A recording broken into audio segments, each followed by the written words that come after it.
Hello and welcome to episode 2 of Cost of the Canvas. If you're watching this, you probably know me as Michael Elgin, or if you're on Facebook, you may know me as Aaron Frobel. Last week's episode was therapeutic. It's like it released something from me.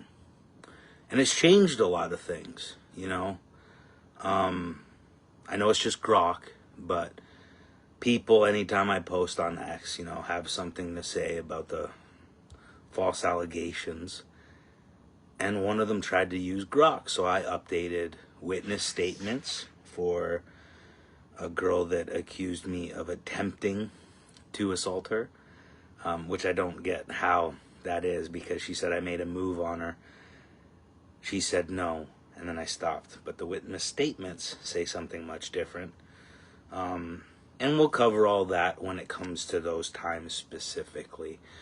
But court documents, receipts, grok even said, no, there was a misunderstanding in Japan. He didn't steal Japan after showing evidence that the thing that he left the gym with was a receipt. He was released and there's no ban. And it took forever, 5 years of living like that. Wasn't always the happiest. But now it's like a weight has been lifted off my shoulders. So let's get into episode 2. So last we left off, I'd watched Hulk Hogan versus The Rock in the Sky Dome and got handed a flyer for a 2-week summer camp. I had already been working out at this time. I joined the YMCA. It was at the end of my street. And I joined there because all my friends played basketball there. And we used to like playing basketball. But there was a gym. And I wanted to be a pro wrestler, so I started hitting the gym. So before we hit, when I joined a real gym from the YMCA, anybody that works out at a YMCA, there's nothing wrong with that. It's just they don't have the type of equipment that I would end up utilizing and understanding better and getting into proper pro wrestling form. But there is 2 things that I'd like to bring up that I wouldn't say I forgot, but because there's so much that I have been through with pro wrestling. And I'm also 38, so sometimes you forget things. But I want to add some things to episode 1 that really helped my fandom. The first thing is, my mom's best friend used to live like literally behind us, a block behind us. And she had a great uncle who lived across the street from her on that street. And he used to sit out on his porch and watch us play baseball because there was a vacant lot in between his house and then the next house. And he would cut the grass for us. He would ask us if we wanted something to drink. And then I found out that he used to be a pro wrestler named Irish Jack. So I started talking to him. And every day after school, I would stop by his house. He was always waiting. We would have a drink of iced tea. Not the tea that Americans are used to. We're right sugar-filled, like it's juice. It's not tea on ice. But anyway, and he would show me his old wrestling posters of Whipper Billy Watson on shows with him. And it was just amazing to talk to him about wrestling. And he could tell how much I loved it.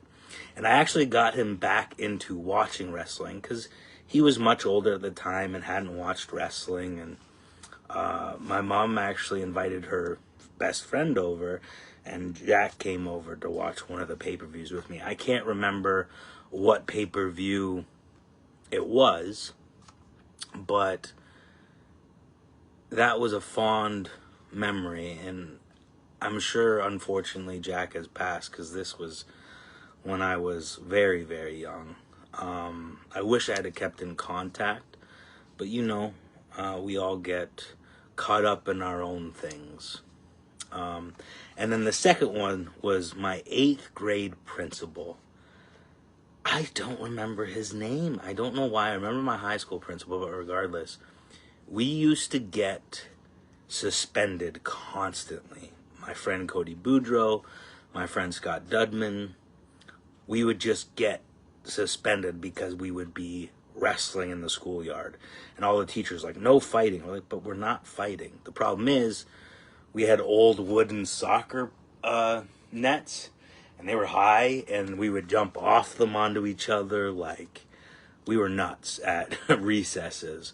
So finally our principal brought us in the office, and he said, listen, if you can go 2 weeks without wrestling during recess, every Wednesday after school, we will put the gym mats on the floor, and for an hour and a half, you guys can wrestle. And then my old friend Amanda Stinson, her mom made us a bunch of title belts out of like foam and stuff. It was great. Like, we had the time of our lives. So as you can see, like, wrestling was just all I ever desired. But let's get back before my first day in training to the gym. So I'm working out at the YMCA. My cousin, who was a boxer, started working out at a new gym that had just opened. And he knew that I was getting serious into working out because I dropped a lot of weight. Like I said, when I first went to the YMCA to lift weights, I was 13 years old and I was 320 pounds. None of the wrestlers that I loved looked like that. No problem with the wrestlers who are bigger. But for me, I mean, look, Macho Man's back there, you know. Bret Hart was one of my guys, Shawn Michaels. And I can't lie, you know, Davey Boy Smith, Dynamite Kid, even Hercules Hernandez, who doesn't get enough credit for his great work because he was good. I was a huge Paul Roma fan too. And from the Japanese tapes, I like Doug Furnace and obviously the Road Warriors. You know, I didn't know much of them outside of LOD until I started watching WCW. But their Japan stuff from the tapes we were watching, whoa, just larger than life, you know? They were like real life superheroes. So he said, hey, do you want to go to this gym with me? So I went to try out the gym, and I fell in love with it. I mean, it had dumbbells up to 200 pounds. It had ISO equipment, things I'd only ever seen in magazines. And I wanted to join. So I went into the office of the owner, and I asked to join up, and he said, we don't let members join up unless they're 18. We allow guest pass for family members. I said, what about if I sign something that says I will not do anything wrong in the gym? I won't make a mess. I won't be what kids do, you know. 14-year-olds in gyms can leave weights, plates on machines, dumbbells all over the place. And if I get permission from my parents, and I told him I really want to be a pro wrestler. So this isn't just, oh, I want to come to the gym for a little bit, make a mess. I have a goal. And Jay, that was his name, he said yes. So I signed a piece of paper. I took a sheet home. My parents signed it. And that gym was halfway to my high school from my house, which was perfect. Because every morning I would go to the gym because it was 24 hours before I went to school. So I lived near Mary Street Public School. I went to Central Collegiate. And for anybody who knows Oshawa lore, it was called Platinum Family Fitness. And it was in the Midtown Mall. And it was like right across from La Scratch. A lot of people that are on my Facebook friends from high school will remember La Scratch because when we all got old enough, it was $1 beer Wednesdays. But anyway, so I was training hard because on July 15th of 2002 would be my very first day of pro wrestling training. Now, the school I went to, EWF, it was in Burlington, Ontario, and I live in Oshawa, Ontario. I'm 14. I do not have a driver's license. So I'm preparing for this camp. I'm working out like a maniac. I'm watching as much wrestling as I can. And this was a very influential time for me because Ring of Honor had started in February of 2002. And I watched that first show. And I remember thinking American Dragon, Bryan Danielson, Christopher Daniels, and Low Ki, the main event triple threat, which does not get talked about enough, was one of the most amazing matches I had ever seen in my life. The weekly TNA pay-per-views had started a month before I started my training, and there was a lot of guys there that I had only seen here and there. I remember watching CZW Best of the Best, the first one, and it was Jay versus Mark Briscoe, and it was like, what is this? This is crazy. I watched the Super Indies tournament, the King of the Indies tournament from APW in 2001, because I knew I wasn't very tall. You know, I'm actually shorter than I was then, because wrestling does that to you. You know, I've had multiple knee surgeries. Your hips are all unaligned. It does do damage to your body. Now, luckily, I made it pretty good, because I've had knee surgeries and I had a fractured orbital. I made it out of pro wrestling with no neck injuries, no torn muscles, no breaks. I was very fortunate to have the career I did and just have to have a couple knee surgeries and a fractured orbital, because some people, I mean, broken limbs, neck is a scary one. Some of my good friends have had neck surgery. You know, Josh Alexander at one point thought that he was going to have to quit because he needed neck surgery. And it's scary because I'm now dealing with a neck injury. Of course, the 1 year that I have a job that's not pro wrestling, I get hurt at and hurt my neck. But anyway, so I'm preparing for this. Class starts at 10 a.m. I don't have a car. I don't have a driver's license. I have to take a bus from downtown Oshawa to the Oshawa GO train station. That bus left at 6:30 in the morning so that I could get to and catch the 7:10 a.m. train, which would get me to Burlington by 9:20. And the school had people pick me up from the train station.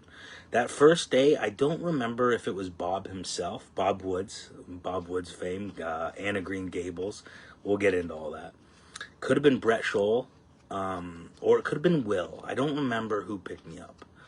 But I remember getting picked up on Monday, July 15th, 2002, and driving to the training school, and they opened up that door, and I saw the ring there, and I was just in awe. I was about to become a pro wrestler. And it wasn't the best training. And this is not a knock on any of the wrestlers were there. It's just that, unfortunately, the story goes, Bob Woods watched a wrestling show, and he used to produce plays. And he thought, I can do wrestling shows better than that. So he started running wrestling shows and then opened up a school and had people train for him. And it was fun, don't get me wrong. And everybody there was amazing, you know. It's just they weren't very skilled at pro wrestling. And some would become more skilled, of course. But the first time I went there, a lot of guys had left the squared circle that were there before me. So they had kind of already moved on to a better training facility. But I was 14, nobody else would accept me. And I remember just like learning a body slam. When they said, hey, we're going to teach you a body slam. I was like, I know a body slam. I can pick somebody up. And it was just like, no, you just got to change your hands here and there. But I had watched wrestling for so long. And I know this sounds crazy as somebody who's 15 going to a training school. But I'd studied wrestling, you know, like I realized, and I know the Hardys have said this, but I realized like stuff is done on the left side. Their hands are placed here. You do this type of move this way and this move that way. So it's like, yes, I had to train how to take a bump. Yes, I had to train how to hit the ropes. Yes, I had to train the proper hand placement and strength to either give or not give moves. But for the most part, I knew what things looked like, and I at least knew how it looked seeing other people do it. So remember, this was a 2-week camp. So the week ran from July 15th to July 26th, 2002. And they also had their regular classes on Tuesdays, Thursdays, and Saturdays. So I asked, of course, on the second day, if I could stay for their evening class, because it's during the day, so some people had work that were at their regular class, and I figured they might be more skilled. And they were. So I stayed for the evening classes on Tuesdays and Thursdays. So I'm gone from 6 a.m. in the morning till I wouldn't get home. I think their evening class ended around 9:30. I could catch the 10 o'clock train, would get me back to Oshawa around midnight, and then wake up all again at 6 and do it again. So I did that for a week straight. Well, only Tuesdays and Thursdays I left that late. And then I went to the Saturday class. And then I went to the second week. And at the end of the second week, there was a show on July 26th. And they picked me to have a wrestling match because I picked it up so quick. I'm not saying I was great. I'm not saying that I should have even maybe had a wrestling match, but it wasn't that bad. It wasn't good, but it wasn't that bad. So on July 26th, 2002, 14-year-old Aaron Frobel became Aaron Havoc. I know, goofy name, silly name, whatever. And I had my first match. Now, for anybody in Ontario, yes, there was an athletic commission in 2002, but Bob Woods was a sly guy. He didn't sell tickets. He sold gym memberships. So because he had sold gym memberships, it wasn't technically a wrestling show. I mean, it was only $10 for the month, but then we would hold a wrestling show with all the underage wrestlers and get away with it. And I then said, I want to join this school. It was only $75 a month. But I'm still in high school. I have school all week. Training is only Tuesdays, Thursdays, and Saturdays. I'm waking up before school, before wrestling practice, before basketball practice to work out at the gym. And then on Tuesdays, I'm going directly from high school to catch a bus to go to the train station, to take the train 2 hours away, to train, to come back, to get home, to sleep, to wake up early, to go to the gym the next day. And I did that for 2 full years. And during those 2 years, there was a friend that joined the school. His name was Connor. For anybody that knows Ontario indie wrestling, he wrestled as Tarantula Gomez. So when he came to school, he was athletic, more athletic than anybody that was at the school at that time. Sorry. And we just hit it off. And he watched indie wrestling. And I watched indie wrestling. So we would end up going to class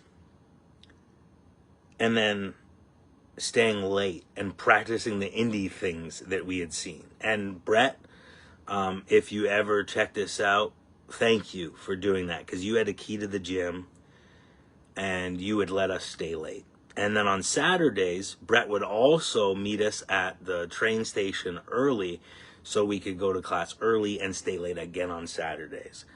And I'm talking, we trained ourselves to do all of the independent spots.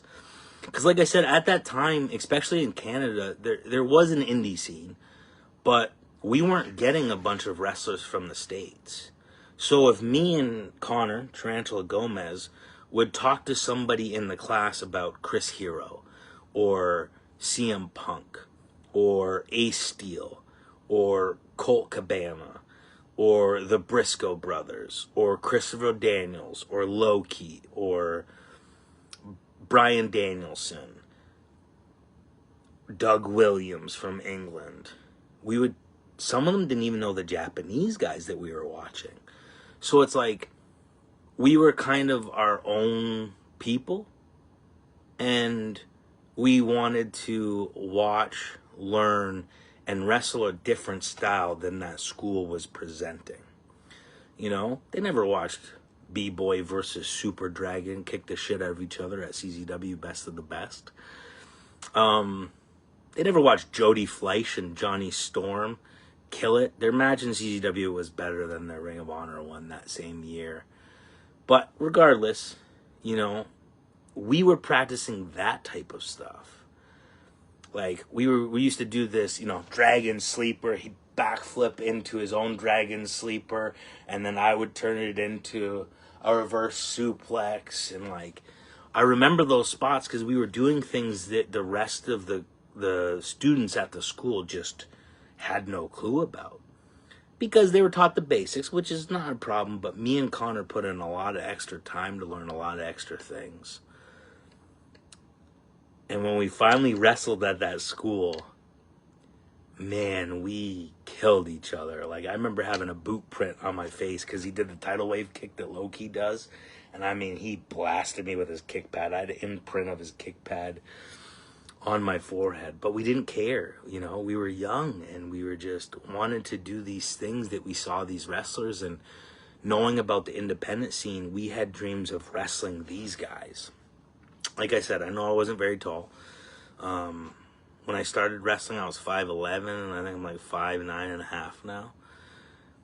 But anyway, I had this dream that, one, I really had to work hard to get into shape. You can see the weight fluctuated through my career, usually because my knees. When my knees get really bad, I can't keep up with cardio since I was a fat kid.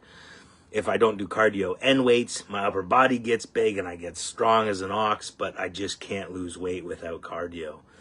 So anytime you saw me get in really good shape and then kind of go downwards, it's because my knees were starting to bug me. Being a 320-pound 13-year-old, and I was very heavy in my adolescence, will take a strain on your knees. And then I did powerlifting, and I always wanted to squat heavy or leg press heavy, and wasn't kind to my knees.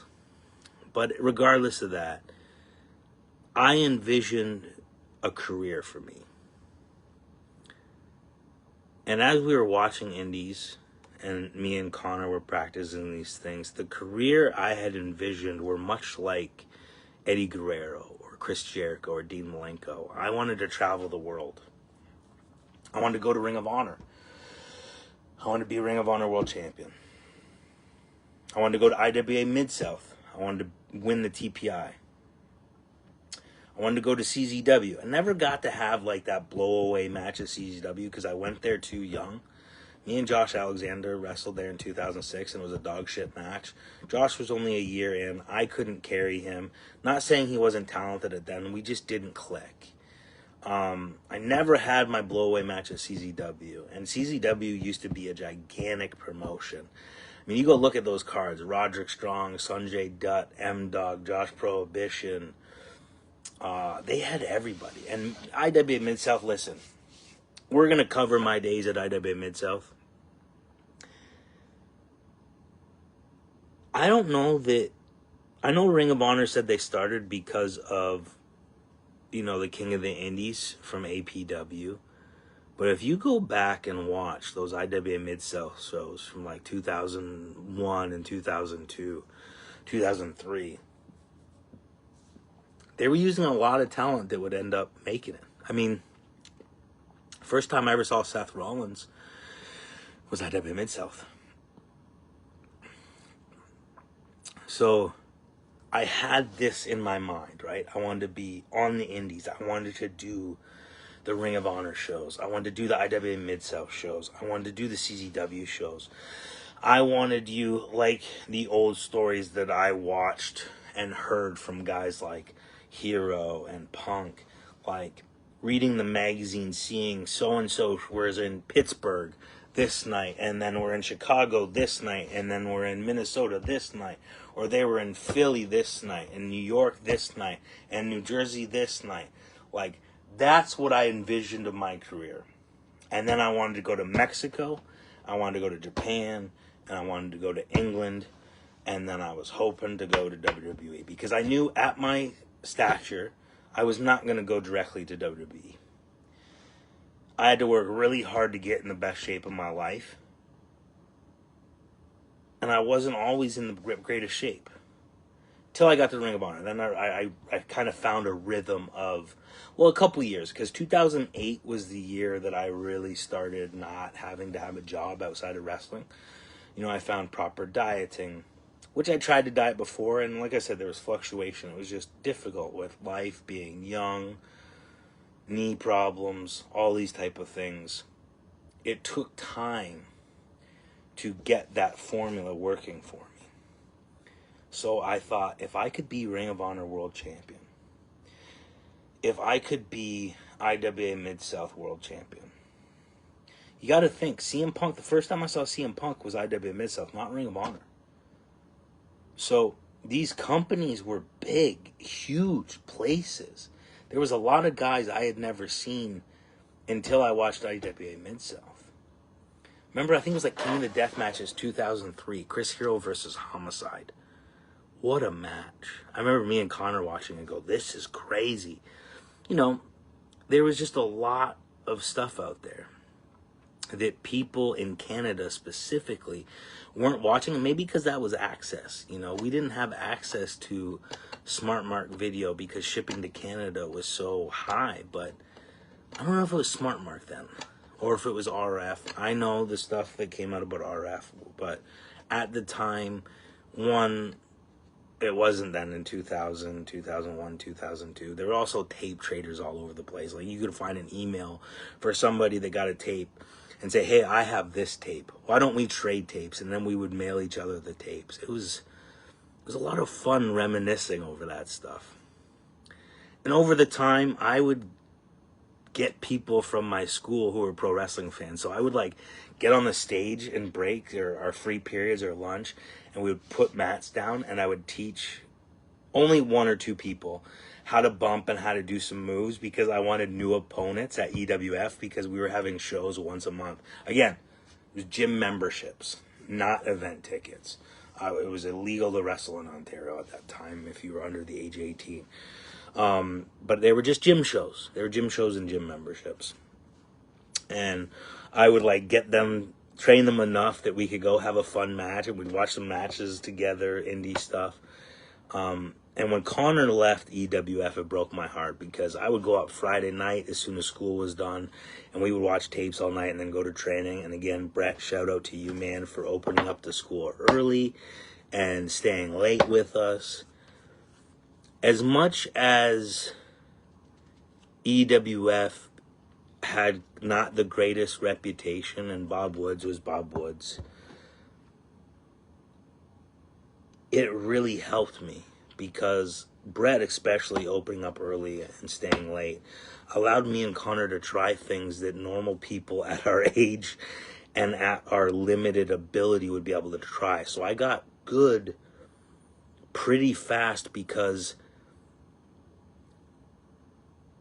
we were allowed to attempt things that normally we would need to be older, more experienced, free ring time. Hey, we want to work on this, but we had a free ring to ourselves.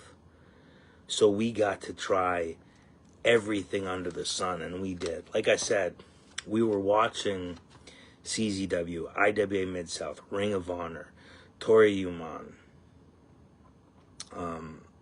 All Japan, New Japan. We were watching CMLL. We were watching AAA. We had obviously access to the WCW stuff before it closed, because we bought DVDs and had tapes. ECWA Super 8 tournaments.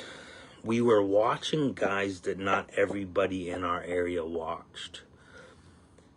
And it allowed us to see things that other people didn't. So we got to experiment. And we got to try moves and sequences that nobody in EWF were doing. They were doing the basics: the tackle, drop down, leapfrog, arm drag, body slam, maybe a drop kick, and then a crossbody off the top, and back elbows and clotheslines. They were doing the fundamentals, but I didn't want to just be a fundamental wrestler. I wanted to be great at the fundamentals, but I wanted to be extraordinary. Because when I watched Ring of Honor, when I watched IWA Mid-South, when I watched CZW, when I watched Japan, when I watched Mexico, they did great fundamentals.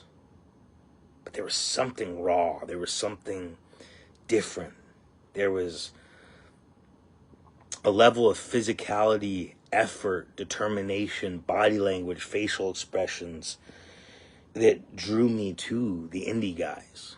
Because, like I said, I never thought I would directly go to WWE. So, you could have dreams of wrestling so-and-so.